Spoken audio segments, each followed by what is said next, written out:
Hi guys, Michael from Gorelo here. This is a quick video on dynamic quantities. We'll be starting here on the contracts list, and we'll just navigate to a sample contract we have here. Down in the product section, you can see each of these items has a quantity value here. So this is something that you would change manually when the particular product or SKU increases or decreases. This is perfectly fine. However, it's not scalable and things can easily be missed. So instead, you can use our dynamic quantities feature. If you click on this lightning bolt here and then select a dynamic quantity source, in this example, we'll use asset tags, and then select the particular asset tag and then populate the right-hand side.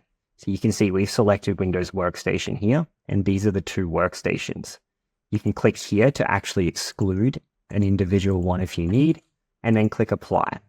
You can now see that this particular item is dynamically tied to that Windows Workstation tag. If I was to install a new Gorelo agent, it would increase from 2 to 3. If I was to uninstall the agent, it'll go down from 3 to 2. You can also edit the description here and choose to show those dynamic assets as a list on the invoice directly itself. Now that we've covered dynamic quantities and how to manually configure them, let's make things a little bit easier. Let's navigate back to the contracts list and navigate to dynamic quantities. From here, you'll see the pending, ignored, and rules tab. The pending list here is showing everything that we think you need to bill for that hasn't already been mapped to a contract. This is based on a few different sources: Pax8 and the different subscriptions, asset tags, and all of the built-in and custom tags, and Microsoft 365 integration, which we call contact tags here. So for all of these different things, these haven't been added to a contract yet. You can click add and it'll take you to that contract ready for you to add, or we can actually choose to set up rules. So from here, you'll see the different sources and the different dynamic elements, and then we'll have the ability to set an automatic action. For example, asset tag and all. In this case, I never want to bill for this, so I'm just going to say ignore. For asset tag Windows Workstation, I'm going to have it suggest a particular product and bundle, in this case a managed workstation.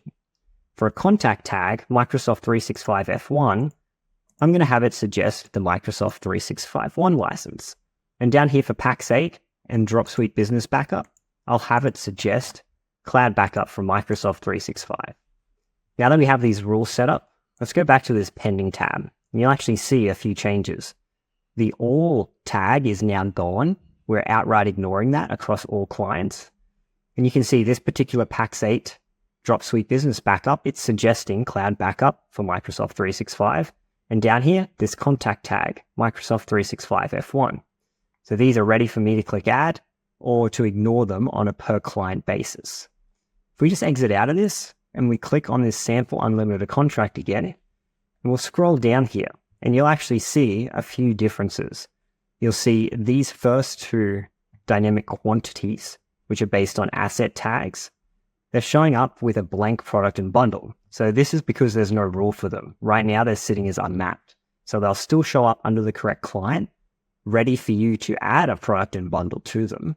However, this one below, where we actually set up a rule for Microsoft 365 F1, is ready for me to just click add. I'm just going to update that contract.